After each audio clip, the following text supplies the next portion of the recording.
Friends அனைவருக்கும் வணக்கம். 2024-25ஆம் ஆண்டு பட்ஜெட் கூட்டத்தொடர் தொடர்ந்து நடந்துக்கிட்டு இருக்கு.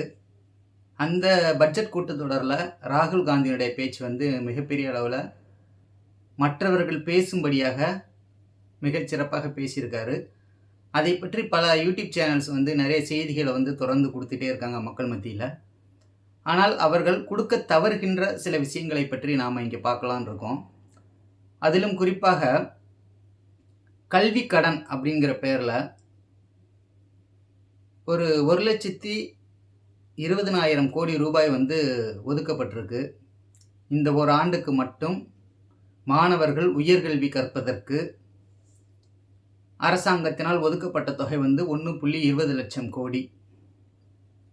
இதை மாணவர்களுக்கு கடனாக கொடுக்குறாங்க. அவங்க படித்து முடித்ததுக்கு பிறகு அந்த பணத்தை அவர்கள் வேலைக்கு சேர்ந்த உடனே வங்கி கணக்குகள் எல்லாமே இணைக்கப்பட்டிருக்கும் இல்லைங்களா? அதனால தான் ஸ்கூலில் படிக்கும் பொழுதே வங்கி கணக்குகளை கேட்பது எதற்கு அப்படின்னாக்க இதற்கு தான். இப்போ இவங்க படித்து முடிக்கிற வரைக்கும் ஸ்காலர்ஷிப் கொடுப்பாங்க, கல்வி கடன் கொடுப்பாங்க. இதெல்லாம் கொடுத்து முடிச்சுட்டு இவங்க வேலைக்கு போவாங்க. வேலைக்கு போகும் பொழுதும் அதே வங்கி கணக்கை தான் பயன்படுத்துவாங்க. அப்படி பயன்படுத்தும் பொழுது ஒவ்வொரு மாதமும் சம்பளத்திலிருந்து ஒரு தொகை அவர்களை எடுத்துக்குவாங்க. அரசாங்கமே அந்த தொகையை எடுத்துட்டு மீதி தொகையைத்தான் சம்பளமாக மாணவர்களுக்கு, அதாவது இளைஞர்களுக்கு கொடுப்பாங்க அப்படிங்கிறத வச்சுக்கோங்களேன். இப்போ 1,20,000 கோடி ரூபாய் இதற்காக ஒதுக்கப்படுகிறது அப்படிங்கும் பொழுது இந்த 1,20,000 கோடி ரூபாயை கடனாய் கொடுப்பதற்கு பதிலாக அரசு கல்லூரிகள் கட்டினால் எப்படி இருக்கும்? ஏன் கடன் கொடுக்கணும்? உங்களுக்கு என்ன வேலை? அரசாங்கத்துக்கு என்ன வேலை? மாணவர்களை படிக்க வைக்க வேண்டும் என்பது ஒரு அரசினுடைய ஒரு முக்கியமான பணி. அந்த பணியை தவிர்த்துட்டு தனியார் கல்வி நிறுவனங்களுக்கு கொடுக்கக்கூடிய வேலைகளை அரசு செய்கிறது. இதை ஒரு பெருமையாக அந்த அரசாங்கம் வெளிப்படுத்துகிறாங்க.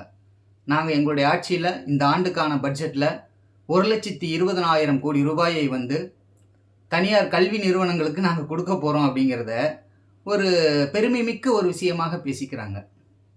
அதே போல் இந்த 1,20,000 கோடி ரூபாயை கொண்டு கல்லூரிகள் கட்டினால் ஒரு ஆண்டுக்குள்ளே குறைஞ்சது ஒரு 2 கல்லூரிகளாவது கட்ட முடியும்.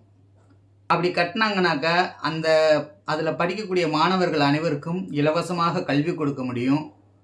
அங்கே வேலை செய்யக்கூடிய அனைவருமே அரசு ஊழியர்களாக இருக்க முடியும். ஆனால் இதை செய்வதற்கு பதிலாக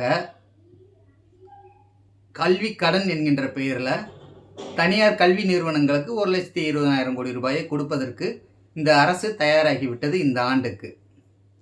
அதே போல் விவசாயிகளுக்கு கொடுக்கக்கூடிய நிதி, அவர்களுக்கு 2 மாதத்துக்கு ஒரு முறை 1,000 ரூபாய் அப்படிங்கிற வகையில் ஒரு வருஷத்துக்கு 6,000 ரூபாய் கொடுக்குறாங்க. ஆனால் அவர்கள் நீண்ட நெடுங்காலமாக ஒரு கோரிக்கை வைத்து போராடிக்கிட்டு இருக்காங்க. குறைந்தபட்ச ஆதார விலை எங்களுக்கு கொடுக்கணும், உறுதி செய்யணும் இந்த அரசாங்கம் அப்படிங்கிறதுக்காக பிரம்மாண்டமான போராட்டங்கள் நடத்தி இருக்கிறாங்க.